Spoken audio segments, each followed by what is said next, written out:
Ki khubor ka Batesi TV ka umdi basnyam bat penjaslian Rupa Premium Meghalaya. Ka IIM Shillong haka South Global arajar postan klapen long ika 16th annual convocation haka balapen kuburam miki sauspa nyipusan ngut gisamla pule balapen dep ika graduate Kynthup laispa propaway naka postgraduate program jangka batch arajar pulai arajar posan sanpusau ngut naka postgraduate program for executive jangka batch arajar posau arajar posan Balai pusan ngut naka postgraduate program for working executive jangka batch arajar pulai arajar posan Nelo kini, dapat kuburam ru ikisan ngut ki scholars daga Doctor of Philosophy dan iki PhD degree.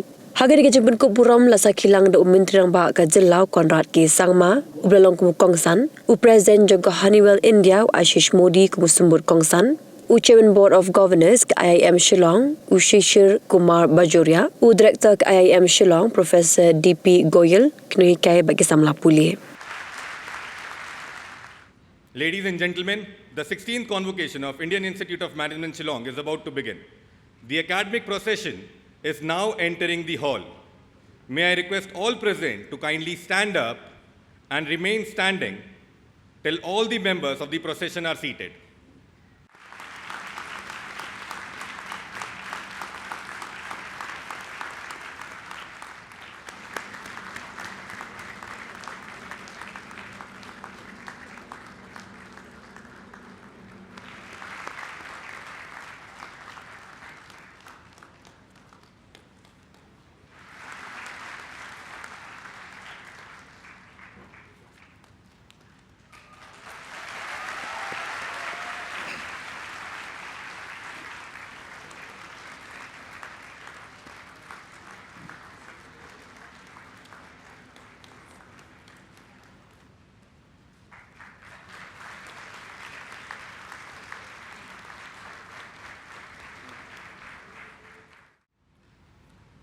The world is going through transition.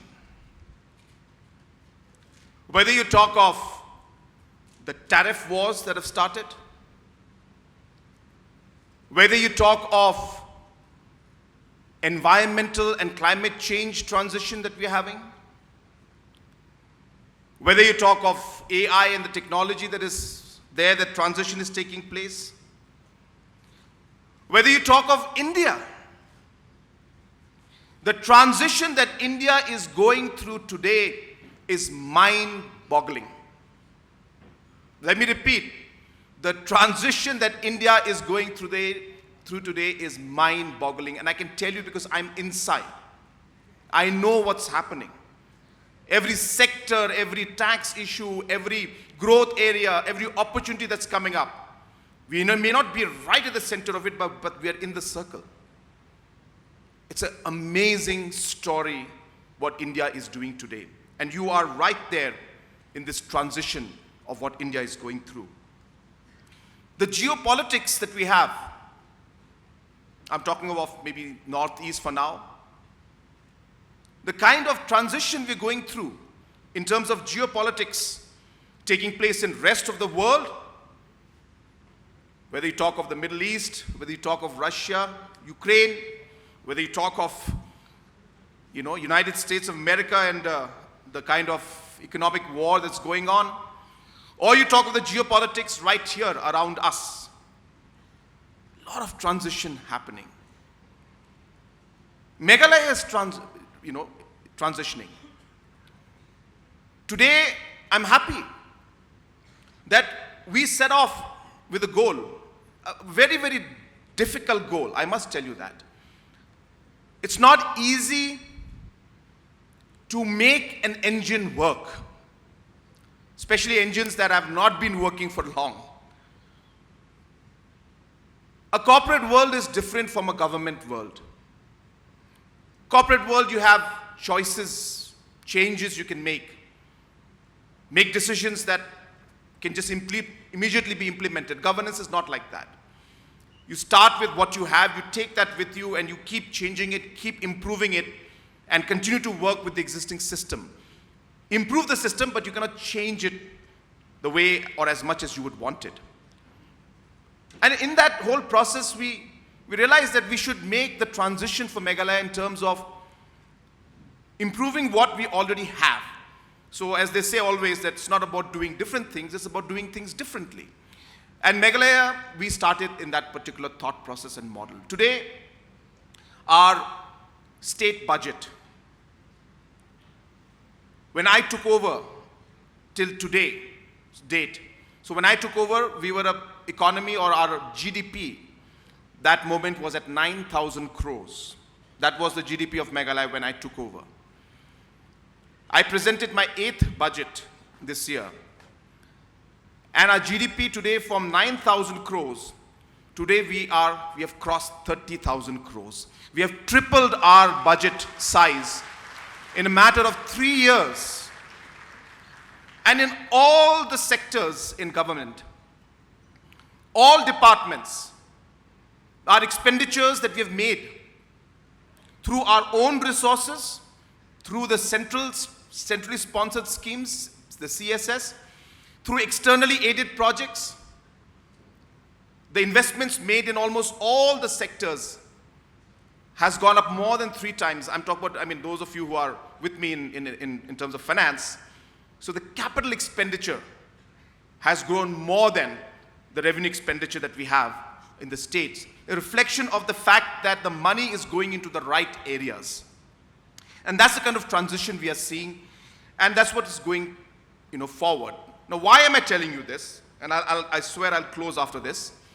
Why I'm telling you this is because you are going to be right in the middle of this transition.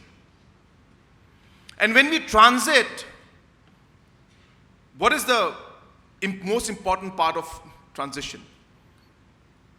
It's ambiguity.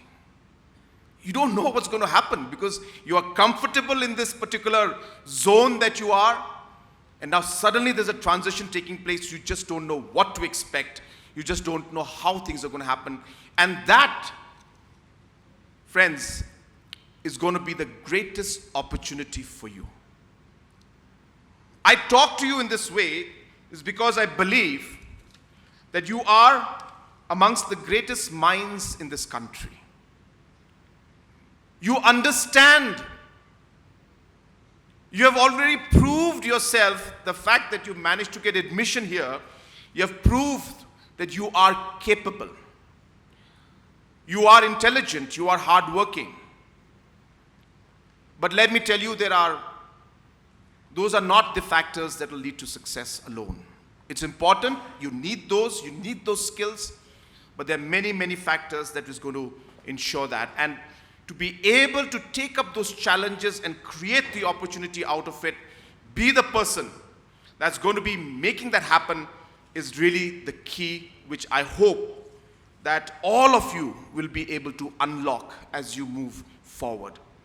And therefore, while we do all of the things that I've told you in the last 15, 20 minutes, half an hour, let me leave you with this thought, that no matter what you do in life, and please remember this always, no matter how intelligent you are, no matter how many medals you get, no matter how big an institute that you come out from, at the end of the day,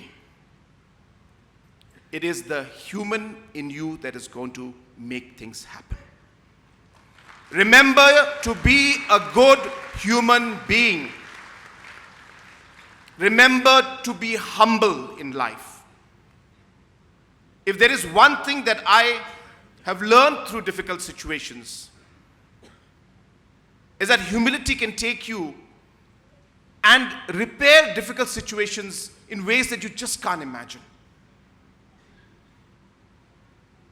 My father used to tell us, keep smiling, keep working, and keep praying.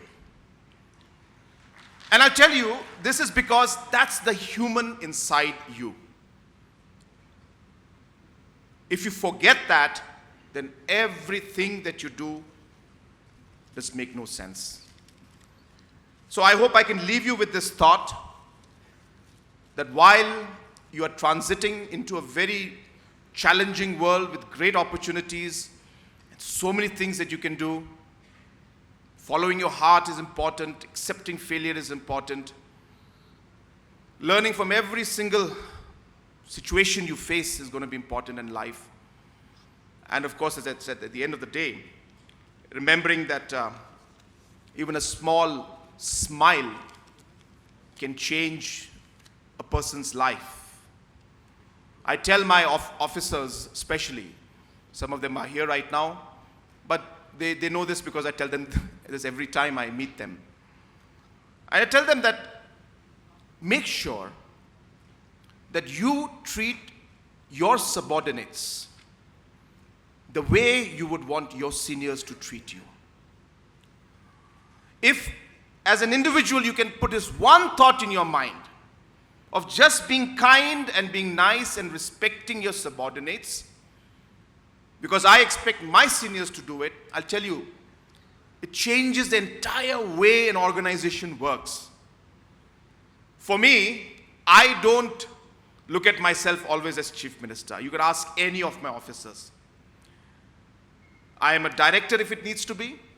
I am the principal secretary also if it needs to be. If I am in Delhi and I happen to be the only person there and there's no officer to help me go through the paperwork, I will carry the paper to the joint secretary, to the additional secretary, to the secretary, to the MOS, to the minister, because I want the work done. It's not about my position. It's about what outcome I get for my people and for my state. And we are seeing results. I don't want to go into it, but we're seeing results. So please remember that always, and I'll leave you just with that thought of ensuring that don't allow the world around you to change that human factor in you, to ensure that you always have that respect and that humility, which I can tell you will take you a long, long way in life. I was sitting there, and 99% of the students who crossed us, they bowed and they showed their respect. Some, of course, were bowing to the faculty at the back, some bowing to us, some bowing to both. Some didn't bow to any, that's fine. But I'm just saying, these are small gestures that don't cost a thing, but send such a powerful message. I had an eye contact. I think all of you will, whoever bowed and looked at me will say that I had eye contact with almost half of you today. And that I think is very powerful and very meaningful. So it's great. I, once again, thank the Board of Governors and the directors for having invited me to this program. I took a few minutes extra. I'll tell you why. Because we started this program half an hour before time. So I'm not over time. I'm absolutely on dot, I presume. And it's very funny the way this happened. I'll leave you with this, this funny situation. So the program is supposed to start at 10:30. So Bajoria Saab, in the normal experience with politicians, say कि ये तो late आएगा. इसको 1 घंटा पहले बुलाएंगे. तो क्या किया उन्होंने, मुझे बोला कि आप 9:30 बजे आ जाइए. तो 10:30 बजे का प्रोग्राम है, लेकिन 9:30 बजे मुझे बुलाया. फिर मैंने अपने टीम से पूछा कि 9:30 बजे, तो फिर हमको 9:20 में पहुंचना चाहिए. फिर बाद में मैंने कहा, फिर मैंने टीम से कहा कितना टाइम लगेगा पहुंचने में. बोला सर दिखा रहा है 20 मिनट. तो उन्होंने कहा कि कितने बजे निकले. बोले 9 बजे. मैंने कहा नहीं 15 मिनट पहले निकलेंगे. तो 8:45 में हम लोग निकले. तो ऐसे करके this is how the things work, and we have so much extra time. So I really thank our organizers for having managed this time so well. Chairman Saab said that Indigo standard time, and he took my name, saying that I made that comment. So I was telling him, "Itna public mein mat boliye, Indigo mujhe ticket nahi dega baad mein. I'll have to travel by different airlines." So with this thought and with this few words, once again, wishing you all the very best, and I hope that you take time to pay respect and gratitude to every single person who played an important role. As I said, from the chowkidar to the cook, to the person who cleans, to the person who teaches you, to the parents who have brought you here. to Chief Minister if you want to, and to God. And that should be the way you should leave this campus. And that's something that I would insist on all the students who are out here. Wishing you all the very best. May God bless each and every one of you. And may God bless our state and our country. Kublai Shibun, Matela, and Jai Hind.